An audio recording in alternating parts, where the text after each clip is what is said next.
Assalamualaikum warahmatullahi wabarakatuh.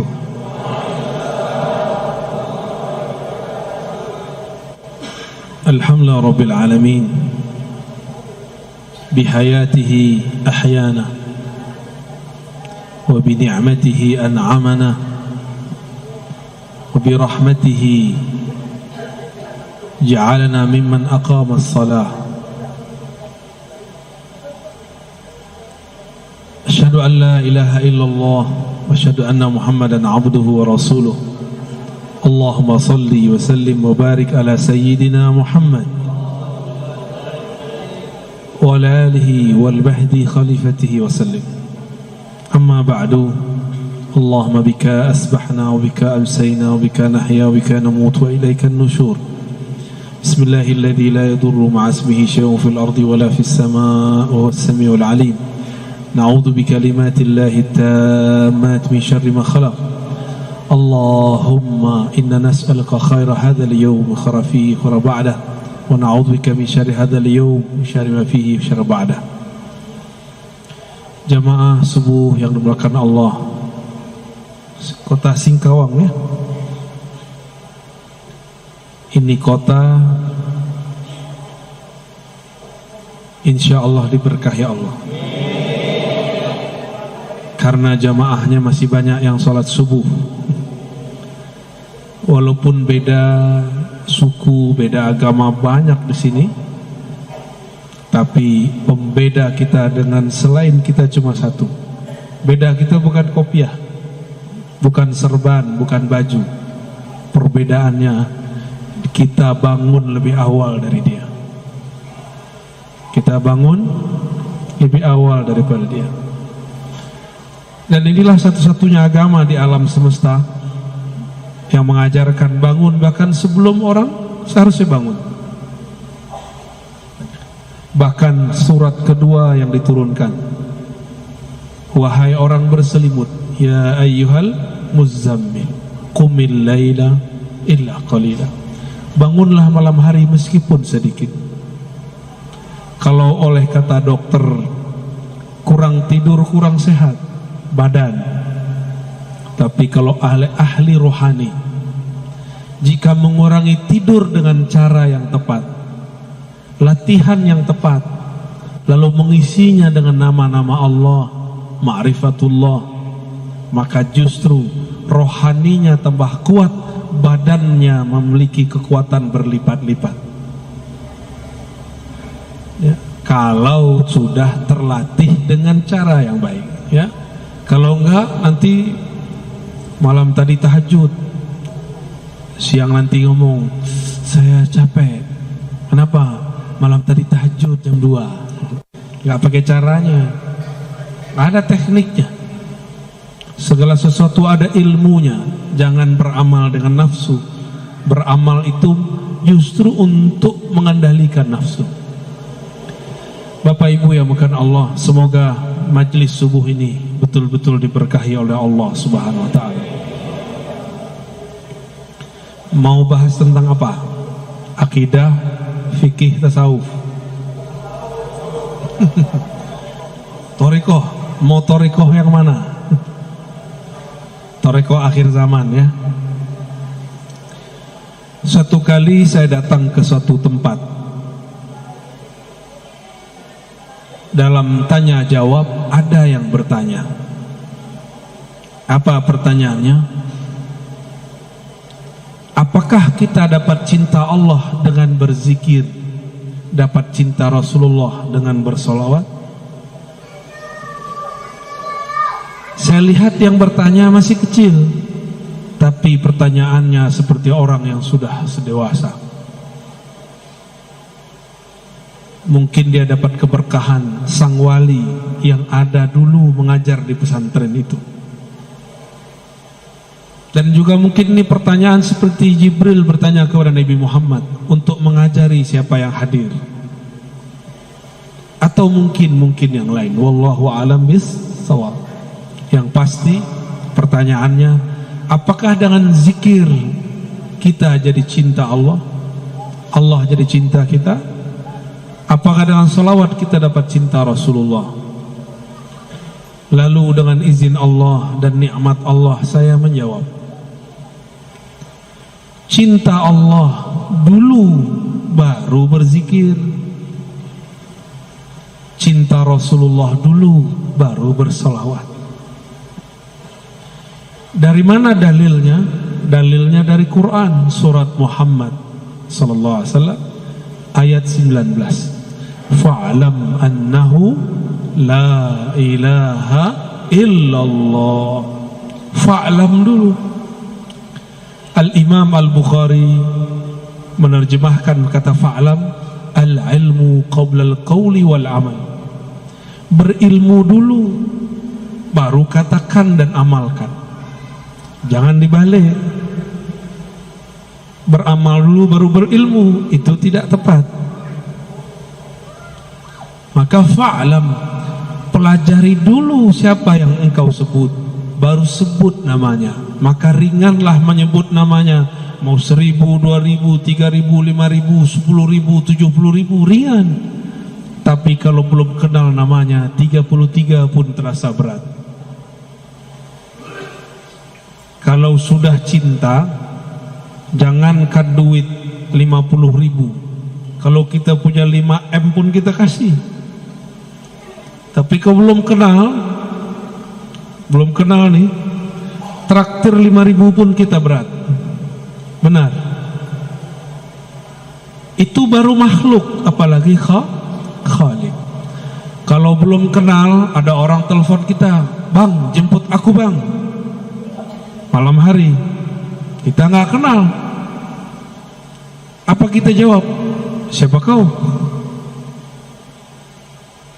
Tapi kalau sudah kenal suaranya, ada Pak Adinda, maka kita jemput dia kalau kita sudah kenal. Karena kenal pasti cinta. Udah cinta baru berkata-kata dan beramal. Itulah makna daripada surat Muhammad ayat 19. Sayyidina Abu Bakar As-Siddiq setiap kali menyebut nama Allah, badannya langsung bergetar. Dia tidak sanggup mengeraskan suaranya. Maka dikenallah Sayyidina Abu Bakar As-Siddiq, zikirnya lembut. Dalam bahasa Arab, az-zikr al-khafi atau sirri, zikir yang sir, yang lembut. Karena dia kenal siapa yang dia sebut. Tapi Abu Bakar ditanya, apa yang disebut ma'rifat, mengenal Allah? Jawaban beliau, ketika engkau mengaku, semakin mengenalnya, semakin engkau mengaku bahwa pengetahuanmu tidak ada apa-apanya. Ini baru faham tauhid, pembagian sekian, baru faham sifat 20, sudah merasa alim. Belum, itu belum. Bahkan satu huruf pun itu ada nama, ada makna di dalamnya. Kita baca al-lafaz Allah, alif di situ sudah ada maknanya. Jika tidak ada maknanya, kenapa Allah mengatakan alif lam mim? Karena satu alif ada makna. Itulah perbedaan kitab suci ini dengan kitab suci yang lain. Kitab suci Al-Quran, jika diterjemahkan, terjemahannya bukan Quran, namanya terjemahan. Al-Qurannya bukan itu, karena terjemahan dari makhluk, sedang Quran bukan dari makhluk. Maka tidak sah sholat pakai terjemahan. Allahu Akbar, dengan nama Allah yang Maha Pengasih lagi Maha Penyayang. Segala puji milik Allah Rabbul Alamin, pencipta alam semesta. Enggak sah, sholatnya langsung batil. Ya, itu sholatnya langsung batil. Al-Quran turun dari sananya sudah bahasa Arab, maka dapat dipastikan gak usah pakai hadis palsu. Bahasa langit, bahasa Luh Mahfuz, bahasa surga, bahasa para malaikat, itu bahasa Arab yang murni. Cukup ini. Bahkan Allah pun berkalam-kalam dengan hambanya dengan bahasa Arab. Dalilnya apa? Allah turunkan di arasnya surat Al-Fatihah. Jadi salah satu oleh-oleh Nabi ketika beliau diangkat Mi'raj, Allah langsung turunkan surah Al-Fatihah. Dialog Nabi dengan Allah. Bismillahirrahmanirrahim, itu pembuka. Sayyidina Nabi SAW membuka lagi, Alhamdulillahi Rabbil Alamin. Allah jawab, Hamidani abdi, hambaku telah memuji-mujiku. Setelah Alhamdulillah apa? Ya, bangun bertidur nih. Ar-Rahmanir Rahim. Apa kata Allah? Asna alayya abdi, hambaku sangat banyak memujiku. Maliki yaumiddin, sama Allah juga jawab begitu. Wali abdi ma sa'al, Allah tambahkan, apa yang dia minta aku pasti kasih. Iyyaka na'budu wa iyyaka nasta'in, sampai akhir Allah mengatakan aku kasih, aku beri. Maka tiadalah orang mendirikan makna Al-Fatihah lalu membacanya dengan lisannya melainkan Allah Ta'ala kabulkan semua hajatnya kalau baca Fatihahnya benar, ya. Kalau baca Fatihahnya, saya sudah baca Fatihah kok nggak sampai-sampai, berarti Fatihahnya belum dialog dengan Allah Subhanahu wa Ta'ala. Ketika Nabi naik ke arasy Allah, Allah turunkan di situ, maka ada ayat yang belum tertulis sebagai ilmu Al-Quran. Dalam ilmu Al-Quran disebut dengan ma'rifatu makan nuzulil ayat, mengetahui tempat turunnya ayat. Belum ada yang menyebut arsy, samawi, ardi. Yang baru ada laili nahari, turun siang hari, turun malam hari. Makki madani, turun di Mekah, turun di Madinah. Tapi kita tambahkan ilmu Quran di akhir zaman, ya, bahwa Al-Fatihah adalah ayat arsy, ayat yang turun di arsy Allah Subhanahu wa Ta'ala. Itulah yang dibawa. Oleh karena itu solat hanya sah dengan Al-Fatihah. Jangan debat lagi kalau ada imam baca atau tidak, jangan debat lagi. Nabi cukup mengatakan la salata liman lam yaqra bi Fatihatil kitab. Hadis Bukhari dan Muslim. Tidak sah salat kamu sampai engkau membaca Al-Fatihah. Mau imam makmum sama, namun adabnya imam dahulu baca baru kita baca. Kenapa? Karena munajat dialog ini tidak bisa diwakilkan kepada imam. Meskipun ahli fikih bilang bahwa kalau imam baca cukup bagi makmum, betul, itu jaminan. Tapi jika dia seorang hamba, dia harus berdialog dengan Rabbnya.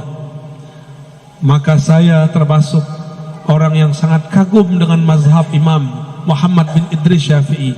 Beliau berdasarkan hadis ini mengatakan, mau imam mau makmum wajib baca Al-Fatihah, karena dialog munajat hamba tidak dapat diwakilkan kepada seorang sahaja. Jadi gak usah debat, Pak. Debat itu belakangan, hadisnya tidak ada perdebatan.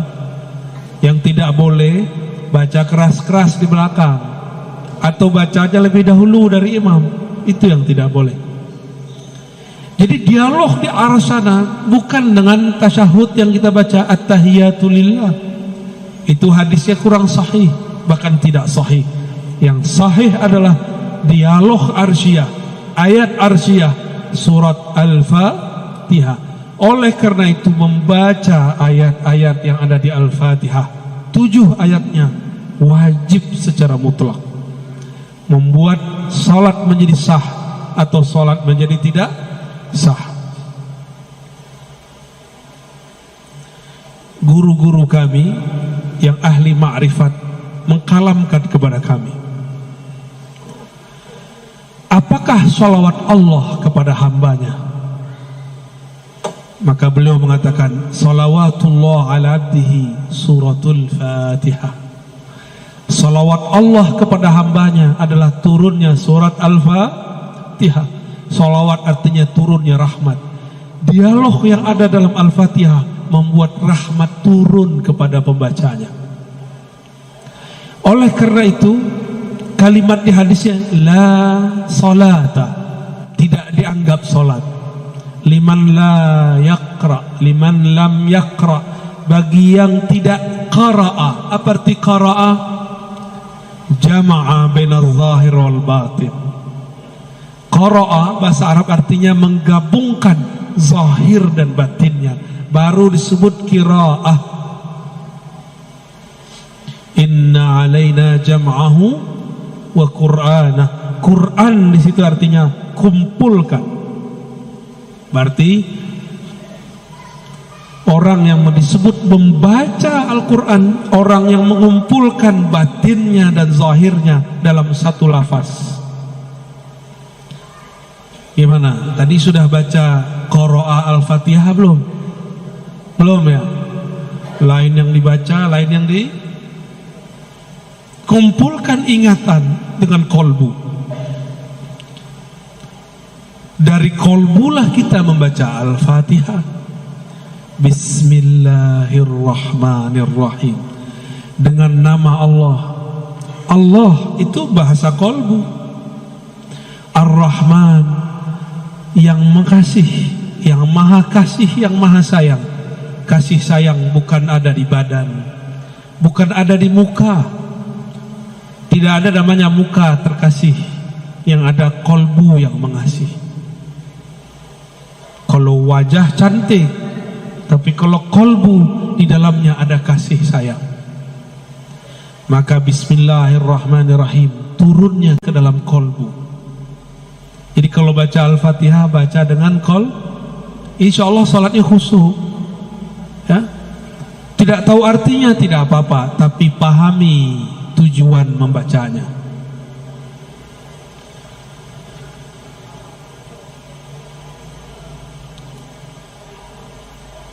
Lalu kembali ke pertanyaan yang tadi. Saya menjawab dengan apa tadi? Sebelum engkau zikir, cintalah kepada Allah. Sebelum engkau solawat, cintalah kepada Rasulullah. Nah, tadi itu zikir, sekarang Rasul Sallallahu Alaihi Wasallam. Jika benar kita rindu Rasulullah Sallallahu Alaihi Wasallam, pasti disebut namanya mata berlinang. Jika disebut namanya dada kita bergetar. Jika benar cinta kepada baginda Rasul Sallallahu Alaihi Wasallam, karena setiap kekasih pasti rindu kepada kekasihnya. Tapi menjeritlah kepada Allah, ya Allah, betapa kerasnya hatiku disebut nama kekasihku, kekasih engkau, kekasih alam semesta, Habibullah, Habibur Rahman, tapi hati kami tidak juga bergetar. Maka istighfar kita bukan istighfar dari dosa fisik semata. Kita pun istighfar, ya Allah, ternyata hatiku, jiwaku, ruhku tidak kenal kepada Bapak ruhku, baginda Rasul Sallallahu Alaihi Wasallam. Apa yang mesti kita kenali dari Rasulullah Sallallahu Alaihi Wasallam? Beliau mengatakan, Ana Muhammad, aku nama jasadku Muhammad. Ana Ahmad, aku ruhku bernama Ahmad. Ana Aqib, aku tugas kerasulanku, kenabianku Aqib, penutup semua rasul dan nabi. Ana Mahi, aku pembawa syariat risalah, menghapus semua risalah terdahulu. Beliau menyebutkan hanya beberapa sifatnya, beberapa namanya. Maka sebanyak apa kita kenal namanya, sebanyak itulah kita kenal baginda Rasul Sallallahu Alaihi Wasallam. Tapi dari semua nama itu, yang paling inti adalah Muhammad Habibullah, Ahmad Ruhullah. Nabi Muhammad itu Habibullah, ruhnya adalah hembusan dari Allah. Dari hembusan itulah ruh kita ada. Itulah makna ayat, setelah aku ciptakan tubuh, nafakhtu fihi min ruhi, aku tiupkan ke dalam tubuh itu rohku, ruhullah Ahmad. Maka sumber ruh yang ada dalam diri ini bersumber dari ruh Ahmad. Maka kita ini adalah pecahan daripada ruh Ahmad. Kalau ruh ini bersumber dari Ahmad, tubuh ini bersumber dari ibu, maka kita sebut ibu kita ibu karena badan ini keluar dari badannya. Ruh kita keluar dari ruh Ahmad. Maka ulama kita ahli ma'rifat memberi istilah Ahmad Ummul Arwah, Ahmad Ummur Ruh. Ahmad adalah ibunya sekalian ruh. Jadi kalau bersolawat katakan Assalamu alayka ya Sayyidana Ahmad, ya Ummar Ruhina, ya Umma Arwahina. Salam atas engkau wahai Sayyidina Ahmad, dari engkaulah ruh kami bersumber, engkaulah induk daripada ruh kami. Assalamu alayka ya Rasulullah, ya Abal Arwah. Salam atas engkau wahai ayahanda ruhaniku, terimalah aku menjadi anakmu. Kita ini anak-anak Rasulullah sallallahu alaihi wasallam. Inilah rahasianya kenapa Rasul sallallahu alaihi wasallam ketika dilempar oleh orang Taif tidak balas dengan doa kualat. Beda dengan Nabi Nuh, beda dengan nabi-nabi terdahulu. Mereka lelah mengatakan, ya Allah hancurkan saja umatku. Tapi lain dengan Rasulullah, beliau memandang semuanya anak-anakku, semuanya anak ruhku. Mungkinkah ayah rohani, ibu rohani mendoakan kehancuran bagi anak-anaknya? Tidak mungkin. Itu mungkin ayah ibu lagi lupa diri. Rasulullah tidak pernah lupa. Jadi bapak ini saya lihat ada beberapa yang suka marah ke anaknya nih, terlihat dari raut keningnya ya. Semarah-marah kita jangan bilang matilah kau, jangan. Celakalah kau, jangan. Setan kau, jangan. Kalau lagi marah pak, kutuknya begini, jadi wali Allah kau. Amin ya Rabbal. Jadi ulama lah kau, jadi orang alim lah kau. Kalau kita mengutuk anak dengan begitu, jangan dibodoh-bodohi ya. Karena lewat malaikat doa amin. Nabi SAW menegur seorang yang sedang sakit. Apa kata dia? Malangnya nasibku, beberapa hari ini sakit, cilakalah badanku. Nabi kata, mah, diam, jangan katakan yang buruk-buruk. Fa innal malaikata yu'minuna ala ma taqulun. Jangan berbicara yang buruk-buruk, karena malaikat mengaminkan yang kalian katakan. Ya, sepakat ya. Jangan ngutuk anak dengan yang buruk. Kalau ngutuk dengan yang baik pak. Baik. Sudah faham kenapa Nabi berbeda dengan Nabi Nuh? Walaupun umurnya 950 tahun, Nabi Muhammad cuma 63 tahun secara fisik, tapi rohani Nabi lebih tua dari Nabi Nuh. Ruhani Nabi Muhammad itu induknya ruh Nabi Nuh. Maka Nabi Nuh tidak sanggup melewati kemuliaan ruh Nabi Muhammad sallallahu alaihi wasallam. Maka kalau bersolawat pak, saya ijazahkan satu solawat, dibaca dalam hati. Assalamu alayka ya abati ya Rasulullah. Atau pakai tambah, Assalatu wassalamu alayka ya abati ya Rasulullah. Salawat dan salam atas engkau wahai ayahanda rohaniku Rasulullah sallallahu alaihi wasallam. Coba sama-sama. Assalatu wassalamu alayka ya abati ya Rasulullah.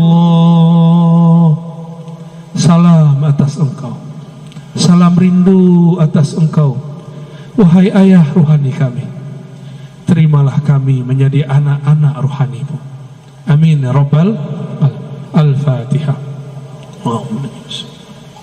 Ar-Rahman. Iyyaka na'budu wa iyyaka nasta'in. Shiratal ladzina an'amta 'alaihim. Saya nggak sanggup lagi meneruskan, Pak. Diteruskan nanti hujan di dalam masjid ya. Allahumma sholli ala Sayyidina Muhammad. Ya, dipersilakan bagi yang ingin bertanya, satu orang dulu.